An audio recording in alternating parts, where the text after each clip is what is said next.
साथियों नमस्कार। काफ़ी देर इंतज़ार करना पड़ा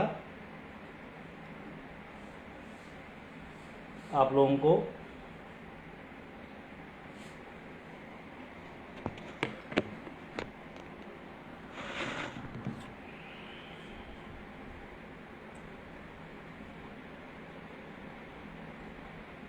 कुछ लोग जुड़ रहे हैं। सभी साथियों से मेरा निवेदन है कि इस लिंक को अपने ग्रुपों में अपने साथियों तक शेयर कर दें, अपने सोशल मीडिया के सभी साइटों पर इसको डाल दें, अपने अपने फेसबुक पर, सोशल मीडिया के सभी साइटों पर व्यक्तिगत रूप से ब्रॉडकास्ट जो बनाए हों उस पर डाल दें। क्योंकि अचानक यूट्यूब पर लाइव का सिस्टम ही नहीं आ रहा था, शायद रोक दिया गया होगा या और कोई बात होगी। तो मैं काफ़ी देर से परेशान था कि मैं यूट्यूब पर लाइव आऊँ, लेकिन यूट्यूब में ऑप्शन ही नहीं था लाइव का। तो मैं काफ़ी देर परेशान होने के बाद, क्योंकि मैं कह चुका था, तो मैंने कहा कि चलो नहीं सही यूट्यूब पे फेसबुक पे ही आते हैं। तो मैं सभी मित्रों को नमस्कार करता हूं और सभी साथियों से मैं कहना चाहता हूं कि आप इस लिंक को अधिक से अधिक ग्रुपों तक, अधिक से अधिक लोगों तक, अपने सोशल मीडिया के सभी साइटों पर आप ज़रूर डाल दें, शेयर कर दें, जिससे बात ज़्यादा दूर तक जाए। क्योंकि 2-3 बहुत महत्वपूर्ण विषय हैं जिन पर आपसे बात करना है। कई दिन से टल रहा था, क्योंकि जो अटेवा NMOPS के संघर्ष, पुरानी पेंशन के आंदोलन पर फिल्म बन रही है, उसमें व्यस्तता बहुत ज़्यादा होने की वजह से 3-4 दिन से लगातार ये टल रहा था मामला। मैं चाह रहा था कि मैं आपसे बात करूं, क्योंकि कुछ महत्वपूर्ण विषय इस दौर में आ गए हैं जिन पर आपसे बात करना मेरे लिए बहुत ज़रूरी हो गया था। तो इसीलिए मैं कह रहा हूं कि जब बात हो तो सभी लोगों तक ये बात पहुंचे तो हमको लगता है ज़्यादा बेहतर रहेगा। काफ़ी साथी यूट्यूब पर भी इंतजार कर रहे थे, मैं देख भी रहा था, उनकी प्रतिक्रिया भी आ रही थी और मेरी बात शायद आप तक जा रही होगी, आप तक पहुंच रही होगी।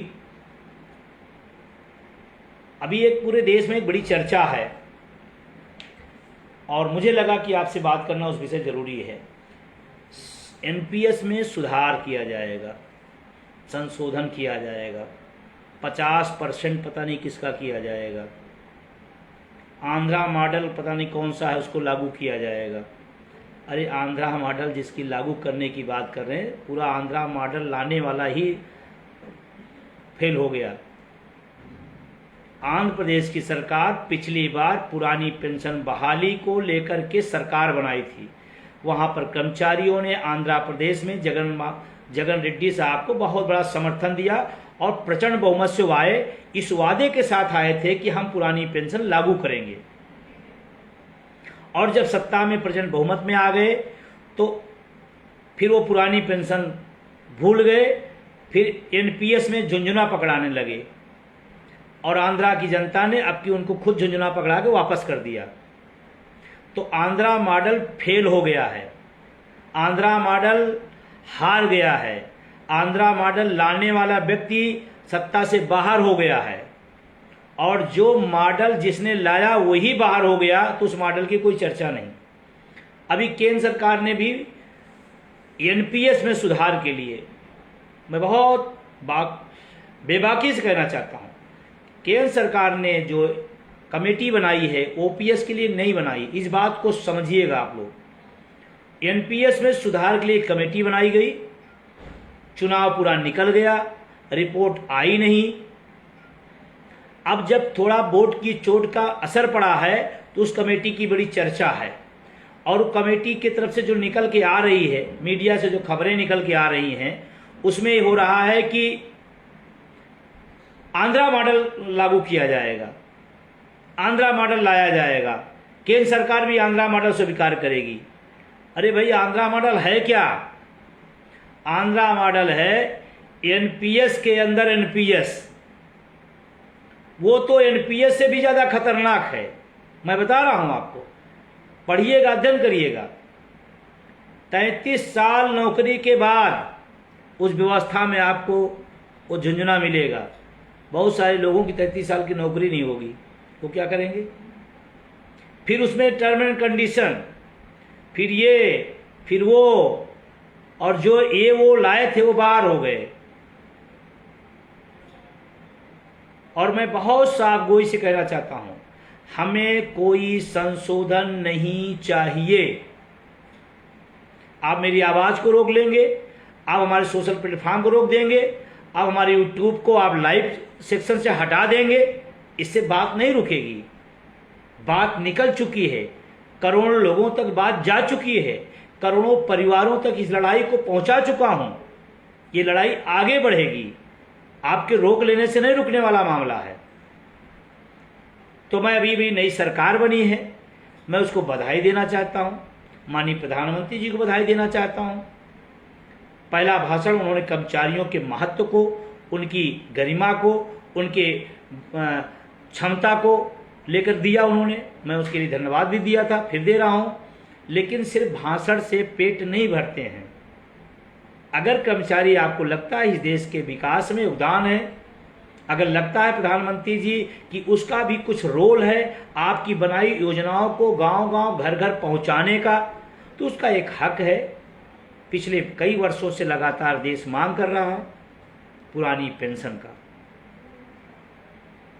पुरानी पेंशन तो आप दो, अगला कोई देगा, 1 साल में दे देगा, 4 महीने में दे देगा, देना तो पड़ेगा। या आप सोचो कि आंदोलन रुक जाएगा, तमाम आंदोलन तरह ठहर जाएगा, तमाम आंदोलन तरह लोग बिक जाएंगे, तमाम आंदोलन तरह इसको तोड़ दिया जाएगा, ये संभव नहीं है। 1 दशक से ज्यादा संघर्ष हुआ है, ये अपने आप में अद्भुत बात है। पूरी दुनिया में कोई आंदोलन साल, 2 साल, 3 साल चला है, पेंशन आंदोलन 1 दशक से ज्यादा इस देश के अंदर चला है और चलेगा जब तक पुरानी पेंशन बहाल नहीं हो जाएगी, तब तक ये आंदोलन चलेगा। तो मैं आंध्रा मॉडल की बात कर रहा हूं, हमारे साथी कंफ्यूज नहीं होंगे। कुछ लोग सत्ता लोलुपता में इतना उत्सुक रहते कि बहुत अच्छा हो जाएगा। एनपीएस में बार बार कहा हूं, डस्टबिन है, डस्टबिन में आप कुछ भी डालेंगे वो कूड़ा होगा। एनपीएस व्यवस्था जो बनाई गई वो अपने आप में ही अन्यायपूर्ण, अभेदकारी है। हमें एनपीएस बिल्कुल नहीं चाहिए। और मैं देश के साथियों को एक अपील भी करना चाहता हूं, जब भी आंध्रा मॉडल एनपीएस में संशोधन आएगा, सबसे पहला समर्थन जो पेंशन के दायरे में है वो उसको स्वागत करेंगे। इससे थोड़ा नौजवान हमारा अलर्ट रहे, उनको लगेगा कि हमने सरकार से तीर मरवा दिया है और जय जयकार करो। अरे भाई, आप किसी भी एनपीएस में संशोधन की तारीफ करते हो तो पहला काम आप अपनी पुरानी पेंशन छोड़िए, तो हम मानेंगे कि आप कुछ सोच रहे हो। और चुनाव ने तो सबको नंगा कर दिया। जितने शिक्षक कर्मचारी संगठन हैं, अटेवा, एनएम, ओपीएस, उससे सहयोगी संगठनों को छोड़ करके सब चुनाव में नंगे हुए हैं। सिर्फ राजनेता नहीं हुए हैं, देश के शिक्षक कर्मचारी मठाधीश भी नंगे हुए हैं, क्योंकि उन्होंने सरकार का समर्थन किया जिन्होंने हमारी पेंशन पर कुछ नहीं बोला। इसलिए उनसे होशियार रहिएगा, इसलिए उनसे समझदारी से बात करिएगा, उनके लोलुपता में न जाइएगा। 24 साल पहले इन्हीं लोगों की गद्दारी से नौजवानों को आज एनपीएस की कोड़ उठानी पड़ रही है, कोड़ ढूंढनी पड़ रही है। अगर इतने सचेत होते तो ये आता नहीं। तो आप सरकार के एनपीएस के संशोधन के मायाजाल में नहीं आइएगा। जो तमाम छद्म कर्मचारी नेता मुखौटा बना के घूम रहे हैं, उनसे भी बचे रहिएगा। लड़ाई 2 तरह की हो गई है, एक सरकार से भी लड़ना है, एक छद्म राजनेता जो शिक्षक कर्मचारी नेता, उनसे भी लड़ना है। तमाम संगठनों ने पत्र जारी किया था, तमाम बड़े बड़े नेता ने बयान जारी किया था कि आप चिंता न करिए, आपको जिताने का हमारा काम है, चाहे जितना कर्मचारी अहित करते रहो, हम तुम्हारे साथ हैं। इन दोनों से बचे रहना है। और अब तो हम जब मजबूत सरकार से लड़ लिए, तो मजबूर सरकार से लड़ने में कोई दिक्कत नहीं है। मजबूत सरकार से जब लड़ सकते हैं तो मजबूर सरकार, बैसाखी वाली सरकार से हम लड़ेंगे, लड़े हैं और लड़ेंगे और जीतेंगे भी। हाँ, ये बात समझदारी आ जाए, कि देश का कर्मचारी वर्तमान सरकार से नाराज था, दुखी था, पीड़ित था, इसलिए नहीं कि वैचारिक रूप से उनका कोई दिक्कत है। हमारे हक को आपने मारा है, दबाया है, सुना नहीं है, एक बार भी आपने उस पर विचार नहीं किया। एक तो ये, दूसरा तमाम जब से चुनाव परिणाम आए तमाम साथियों का लगातार आ रहा है कि कोई आंदोलन होना चाहिए, कोई तुरंत दिल्ली चढ़ाई कर देना चाहिए। मैं मित्रों से बहुत क्लियर करना चाहता हूँ, मैं पुरानी पेंशन पर राजनीति नहीं करता हूँ क्योंकि मैं उसका पीड़ित हूँ। तमाम लोग राजनीति करने लगे हैं, तमाम लोग मंत्रियों के यहाँ लाइन लगा करके गुलदस्ते दे करके उनसे कहने लगे हैं कि पुरानी पेंशन की लड़ाई ईंट सींट बजा देंगे। जब वोट की चोट मारना था तो बगल में खड़े होकर के समर्थन कर रहे थे।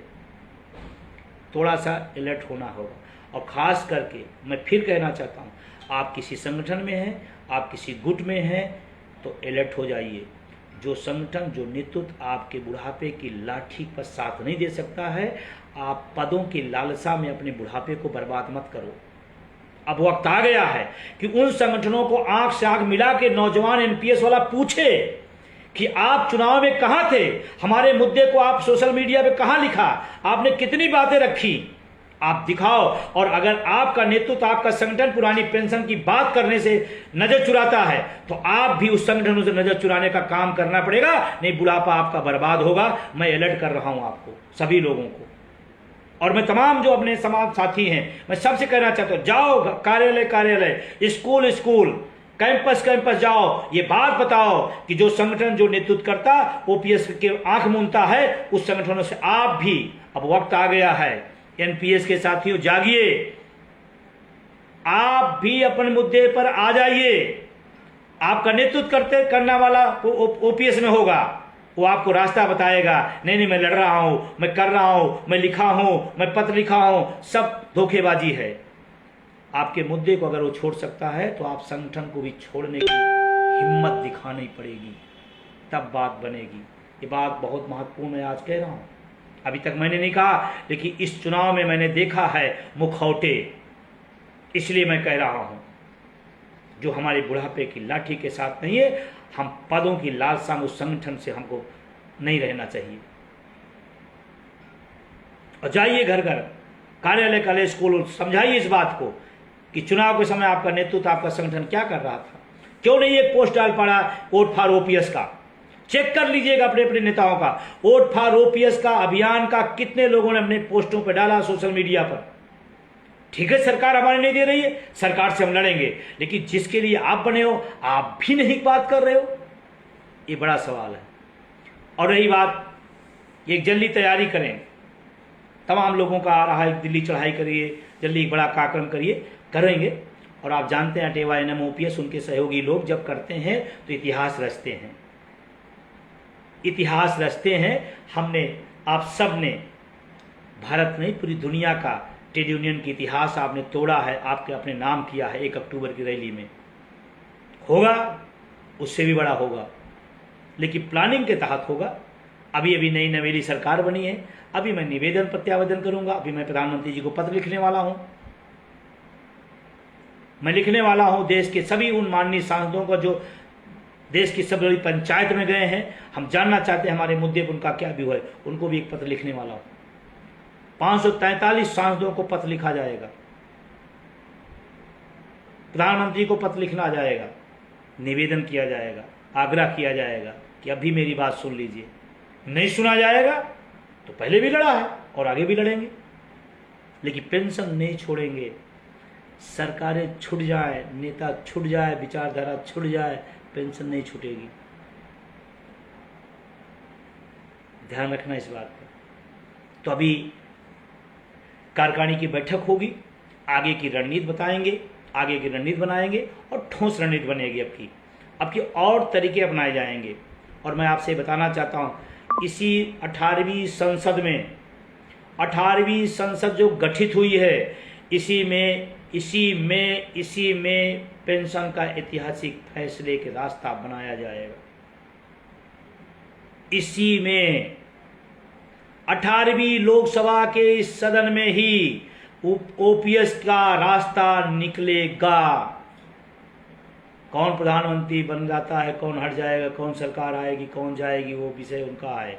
मैं आपसे कह रहा हूँ जी, मैं 18वीं लोकसभा से ही पेंशन का रास्ता निकालेंगे। आप लोग विश्वास बनाए रखिएगा। तमाम जो संगठन हैं, मैं अपने तमाम दूसरी संगठनों में लोग जुड़े रहते हैं कि मैं फला पदाधिकारी हूँ। किस लिए टॉनिक दे रहे हो भाई कि बुढ़ापे की लाठी काट दिया जाए? उससे दूर होइए। दूसरी सरकार से मैं बड़ी जिम्मेदारी से निवेदन करता हूँ, हम लोग सरकार के आँख नाक कान हैं। आपकी सारी योजनाओं को पहुँचाने का काम हम करते हैं। हम वही शिक्षक कर्मचारी पहुँचाता है, वही करता है। तो उनके बारे में भी आप सोचें। जितने सांसद भूतपूर्व हो गए सबकी पेंशन बन गई, जितने जीत के आए हैं उनके भी रास्ते खुल गए, वेतन भत्ते के आप हकदार हो गए। पेंशन आप पहले भी लेते रहे होंगे, अगर मान नहीं रहे होंगे आगे भी लेंगे। हमने वोट दिया, हमने चुनाव प्रक्रिया कराई, हमने तमाम सारे अपने सही साथियों को लोकतंत्र की बलिवेदी पर बलिदान किया। उस चुनावी गर्मी में, उस चुनावी सरगर्मी में, उस प्रचंड धूप में, लू में हमारे कर्मचारी गए। आज तमाम हमारे साथी हमारे बीच में नहीं हैं। आप कल्पना करें उनके परिवार पर क्या बीत रही होगी। अगर वो OPS होती तो कम से कम उनका परिवार तो सुरक्षित रहता। तो सरकार को उस पर विचार करना चाहिए। जिद अच्छी बात नहीं है लोकतंत्र में। जनता से बड़ा पैमाना कोई नहीं होता। उत्तर प्रदेश के साथियों ने एक चोट मारी है, मजबूर सरकार बनी है। और मैं व्यक्तिगत रूप से मानता हूं कि अभी जो फिलहाल बहुमत की तानाशाही हम सब ने देखा है, हमको लगता है लूली रंगली बैसाखी वाली सरकार जनता के लिए ज़्यादा हित में काम करती है। और उम्मीद करता हूँ कि करेंगे। नहीं करेंगे तो चढ़ाई होगी। लेकिन मैं इसी फेसबुक लाइव में एक बात मैं कहने जा रहा हूँ, महाराष्ट्र के साथियों, हरियाणा के साथियों, महाराष्ट्र के भाइयों, कर्मचारी साथियों, हरियाणा के शिक्षक कर्मचारी साथियों, अधिकारियों, अगर आप ठान लो 4 महीने आप ठान लो, आपकी तो पेंशन मिल ही जाएगी। आप भी पूरे देश का रास्ता बना देंगे।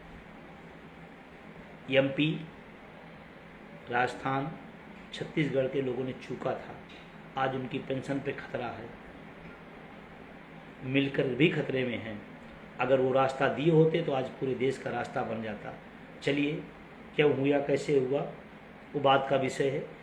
मैं फिर कह रहा हूँ, महाराष्ट्र के साथियों, हरियाणा के साथियों, पूरी शिद्दत से जुड़ जाओ, पूरी शिद्दत से OPS पर लग जाओ। आप दोनों के यहाँ अगर OPS वाली सरकार बनती है तो पूरे देश के लिए रास्ता खुल जाएगा। बहुत गौर से ध्यान रखिएगा मेरी बात को। महाराष्ट्र हार का मतलब जानते हैं, हरियाणा के हार का मतलब जानते हैं। ऐसे नहीं कहा 18वीं शताब्दी के 18वीं लोकसभा से ही ये रास्ता निकलेगा। अगर आपने अपने अपनी विधानसभा में चोट मार दिया तो यही संसद जो बनी है यही बैठ करके आपके पक्ष में फैसला कर सकती है। लेकिन इसके लिए लगना पड़ेगा, करना पड़ेगा। और जो हमारे विरोध में है, मैं दम लगा कहता हूँ, जो हमारे विरोध में है हम उसके विरोध में हैं। लोग कहते हैं कि आप ऐसा करते हैं, क्यों कहते हैं? मैं कहता हूँ मेरा मुद्दा OPS है। जो भी OPS की बात करेगा मैं उसके साथ हूँ।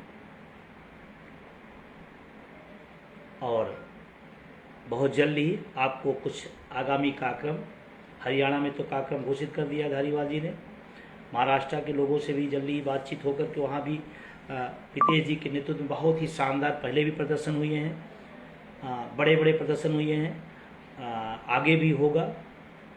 तो वहाँ भी जल्दी प्रोग्रामिंग हो जाएगा। इस बीच में पंजाब के साथियों से और कर्नाटक के साथियों से कहना चाहूँगा, आप अपनी सरकारों पर चढ़िए।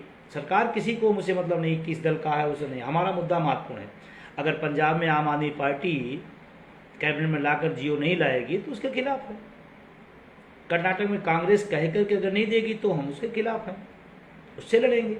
हमारा दल का कोई लेना देना नहीं, हमारा मुद्दे का लेना देना है। तो पंजाब के साथियों, कर्नाटक के साथियों, आप भी अपनी सरकारों पर चढ़िए, फिर बात बनेगी।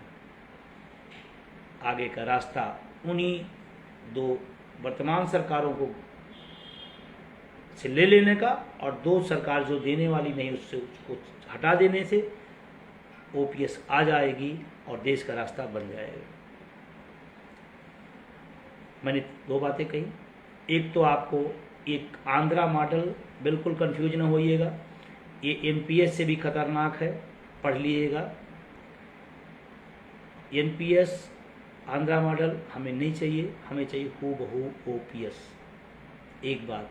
दूसरी बात, तमाम अभी चेहरे आ जाएंगे बड़े बड़े नेता कि मैं लड़ूंगा, मैं करूंगा। और रेलवे के साथियों से मैं कहना चाहता हूं, विशेष करके एनपीएस के साथियों, रेलवे चाहे जिस आप गुट में हो, ध्यान रखना गुट काम नहीं आएगा। बुढ़ापे में जिनके भी काम आ रहे ओपीएस काम आ रही है।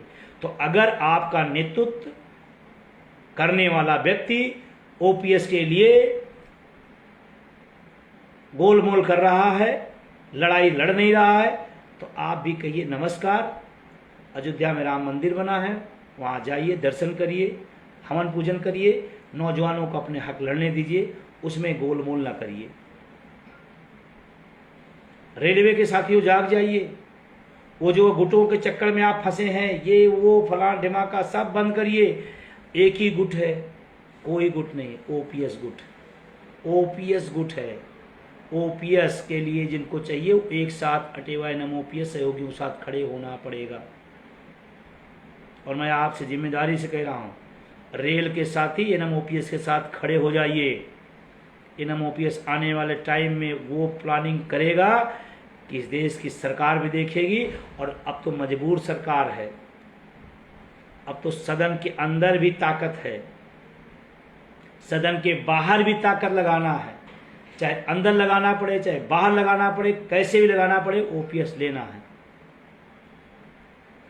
और आप सभी से मेरा निवेदन करते हुए, गर्मियों की छुट्टियां चल रही हैं, बहुत जगह गर्मियों का छुट्टियां खत्म हो गई, मैं आप सबसे निवेदन करते हुए कि इस लड़ाई को, ये सही टाइम है, ये सही टाइम, इस टाइम पर अपनी सक्रियता बढ़ा दीजिए। आप जिले में हैं, आप ब्लॉक में, आप मंडल में, आप प्रदेश में, आप देश में, जहां भी हैं, रोज बिना 4-5 आदमी को कन्विंस किए आप सोइए नहीं।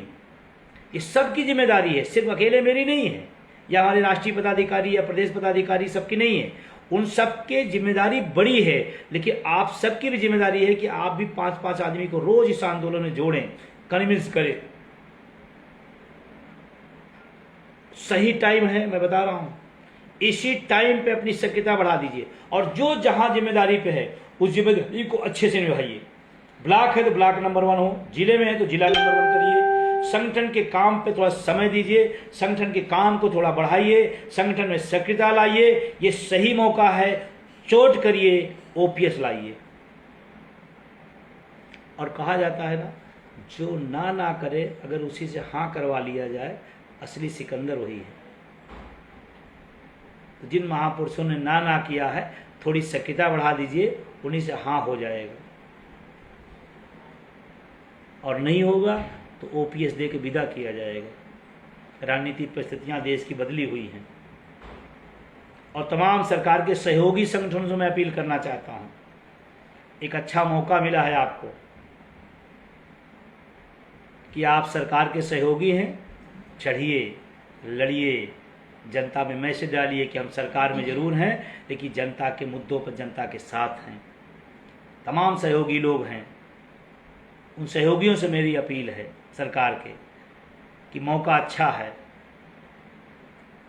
डटिए और कुछ कर जाइए जनता के हित में, शिक्षकों कर्मचारियों के हित में, कि लोग याद करें कि हाँ, किसी दल ने, किसी राजनेता ने हमारी बात की लड़ाई लड़ी थी। तो बहुत जल्दी अटेवा प्रदेश कार्यकारिणी की बैठक होगी, राष्ट्रीय कार्यकारिणी की बैठक बुलाएंगे, आगे के एजेंडे तय होंगे, फिर एक प्लानिंग के तहत सिस्टमेटिक ढंग से हम लोग आगे बढ़ेंगे। और जब जहाँ रणनीति की जरूरत है वहाँ रणनीति अपनाएंगे, जहाँ पर सपोर्ट की जरूरत है सपोर्ट भी लिया जाएगा, जहाँ बड़े समूह और बड़े प्रदर्शन जो थे वहाँ बड़े प्रदर्शन भी किए जाएंगे। बस और रणनीतिक रूप से होगा। संगठन जो दिशा निर्देश है आप उसी पर लगिए। इस समय अभी आपको घरों में हैं, फिर भी थोड़ा सा नाखुशी अदा करता हूँ कि फ्री भी है, घरों में भी हैं, लिखते पढ़ते नहीं। मेरा निवेदन है, थोड़ा लिखिए पढ़िए, आंदोलन के बारे में, संगठन के बारे में, अपने मुद्दे के बारे में थोड़ा लिखिए पढ़िए। कुछ लोग हैं जो दिन रात लगे हैं, कुछ लोग हैं जो दिन रात सो रहे हैं। तो मैं निवेदन करूँगा, लिखिए पढ़िए, लिखने पढ़ने का जो वो है वो कम है, उसको बढ़ाइए। सभी लोग अपने मुद्दे के बारे में लिखिए, अपने आंदोलन के बारे में लिखिए, अपने संगठन के बारे में लिखिए, क्या दिक्कत है आपको? अब मैं तो लाइव होकर कह रहा हूँ, आपको अपने घर में बैठ कर लिखना है। तो बहुत ज़्यादा बातें नहीं, थोड़ा सा व्यवधान उत्पन्न हुआ, मैं क्षमा चाहता हूँ उसके लिए। मैं यूट्यूब पे लाइव गया तो लाइव खुल ही नहीं रहा था, शायद 2 घंटे पहले डाल देने का ये नतीजा रहा कि उस सक्रिय हो गई और तमाम हमारे साथियों को भी रोक दिया जाता है। रोकते रहे, कोई बात नहीं, बस आपने इसमें शामिल हुए, मैं आपको शुक्रिया अदा करता हूँ, धन्यवाद देता हूँ। लेकिन इस लाइव को आप अधिक से अधिक शेयर करिएगा, कमेंट करिएगा, लोगों तक भेजिएगा और उनको जोड़िए। ये मौका अच्छा है। हम सब पिछले 1 दशक से इस लड़ाई को लड़ रहे हैं, 1 दशक से अधिक समय हो गया। उस बीच में हमारे पास कोई मौका नहीं था, प्रचंड सरकारें बनती थी, सुनने को तैयार नहीं रहती थी। आज तो जंतर मंतर का भी प्रदर्शन होगा, सरकारें हिलेंगी। आपने तो बड़े बड़े किए हैं, वो आगे प्रोग्राम आएंगे, किस रूप में कैसे आएंगे वो टीम तय करेगी, कमेटी तय करेगी, बातचीत करके हम लोग लाएंगे। लेकिन अभी निवेदन है, थोड़ा लिखने पढ़ने पर जोर दीजिए यार। जो व्यक्ति अपने हक के लिए सब करने को तैयार होता है, हम लोग घर में बैठ कर लिख नहीं सकते हैं। तो प्लीज़ सभी से पुनः निवेदन करते हुए अपने जो दायित्व है, आईटी सेल का है तो आईटी सेल के लोगों काम क्या वो करें, सोशल मीडिया के लोगों का काम क्या है, क्या पदी जो दायित्व पदाधिकारी हैं, जिले हैं, प्रदेश है, मंडल है, राष्ट्रीय है, अपने अपने दायित्वों को थोड़ा सा निभाइए। जितना आप कर रहे हैं उससे थोड़ा 10 गुना बढ़ा दीजिए। सही टाइम पर अगर आप हम मिलकर छोड़ कर ले जाएंगे तो हमारे बुढ़ापे की लाठी इसी 18वीं लोकसभा के सदन से ओपीएस रूपी अमृत निकलेगा। ध्यान दीजिएगा मेरी बात को। मैं 17वीं लोकसभा में नहीं कहा था, मैं 18वीं लोकसभा में कह रहा हूं कि थोड़ी आप भागीदारी। और एक चीज और क्लियर कर दूं, ये भी पेंशन की बात करते मैं चला जाऊं, मैं भी वो पेंशन की बात करते, वो भी संगठन करते, no no no no no no, गलत फहमी में रहिएगा। यहां भी मैं चला जाऊं, वहां भी नो नो नो नो। अब थोड़ा क्लियर हो जाइए, एक मुद्दा एक मंच, कोई प्रपंच नहीं। एनएमओपीएस से बड़ा मंच, एनएमओपीएस से बड़ा संघर्ष, एनएमओपीएस से बड़ी ताकत इस देश में शिक्षकों कर्मचारियों पास किसी के पास नहीं है। और ईमानदारी से अगर किसी बैनर ने, किसी संगठन ने लड़ा है तो एनएमओपीएस ने लड़ा है। तो आप एक गलत फहमी में न पालिए और लोगों को भी न पलवाइए कि साहब वो पेंशन की बात के तो हम भी चलते, वो तो चाहते हैं इसीलिए टुकड़े टुकड़े बांट दिया जाए, फिर और दशकों तक लड़ाई चलती रहे। मैं दशकों तक लड़ाई नहीं चाहता, मैं चाहता हूं इसी 18वीं लोकसभा में ओपीएस का बिल पास हो और हम सबको पेंशन बहाल हो। राज्यों में जिनकी पेंशन बहाल लागू हो गई वो खतरे में हैं, और मैं बड़ी जिम्मेदारी साथ कहता हूं, आपके राज्य में लागू हो गई, आप उसके अंदर आ गए, स्वागत है, लेकिन रुकिएगा नहीं, सुस्ताइएगा नहीं। जब तक सदन से हम लोकसभा, राज्यसभा, संसद से पास करा लेंगे उस दिन हमारे लिए अस्थायी हल होगा। जिन राज्यों में लागू हो गई वो भी इस लड़ाई में रहें, क्योंकि जब सरकारें बदलेंगी आपके यहां बदलना शुरू हो जाएगा। तो आप भी पूरी ताकत के साथ इस लड़ाई में एनओपीएस का साथ दीजिए। वो चाहे राजस्थान के साथी हों, चाहे मध्य प्रदेश के साथी हों, चाहे छत्तीसगढ़ के साथी हों, हिमाचल के साथी हों, पूरी शिद्दत और पूरी ताकत के साथ इस आंदोलन को बढ़ाइए। एनएमओपीएस वो ही बैनर है जो पूरे देश की बहाली का रास्ता खोलेगा ओपीएस के। और सदन से जब लोकसभा और राज्यसभा, संसद से जब पास हो जाएगा तब जानिएगा इसकी अंतिम लकीर वहीं पर ठप होगी, अदरवाइज इधर उधर होता रहेगा। अभी राजस्थान की सरकार ने कुछ कहा, वहाँ के लोगों को फ़ोन आने लगा, भाई साहब क्या होगा। हमने कहा सोने से बड़े बड़े अधिकार खत्म हो गए हैं, जागते रहिए, एनएमओपीएस को मजबूत करिए। आज से मेरा निवेदन है, कम से कम इस आंदोलन पर 1-2 घंटा आप दिया करिए, संपर्क करिए, फ़ोन करिए, लिखिए, पढ़िए, इसको बढ़ाइए। ये सही मंच है, सही टाइम है, और सही मंच पर सही तरीके से हल निकाला जाएगा। कोई और संगठन आह्वान करे तो मुझे बहुत खेद के साथ कहना पड़ रहा है कि सिर्फ चालबाजी होगी, क्योंकि अधिकांश लोग पुरानी पेंशन में हैं, उनके लिए राजनीति का विषय है, एनएमओपीएस के लिए जीवन मरण का प्रश्न है।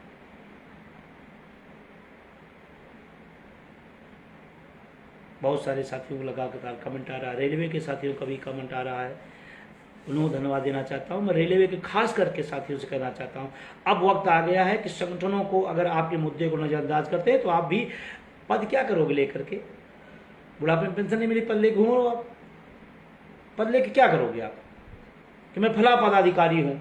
एनपीएस में हो ना, ओपीएस गुट है बस। जागो, जगाओ, अपने हक के लिए तैयार हो जाओ। बहुत बहुत शुक्रिया, बहुत बहुत धन्यवाद आप सभी को। क्षमा चाहता हूँ कि मैं पहले यूट्यूब पे आना था, लाइव रोक दिया गया। क्यों रोका गया, कैसे रोका गया, मुझे नहीं पता। मैं ज़्यादा टेक्निकल आदमी नहीं हूँ, लेकिन हक के लिए लड़ूंगा। रास्ते इधर उधर हो सकते हैं, लेकिन मंजिल क्लियर है। शुभ रात्रि।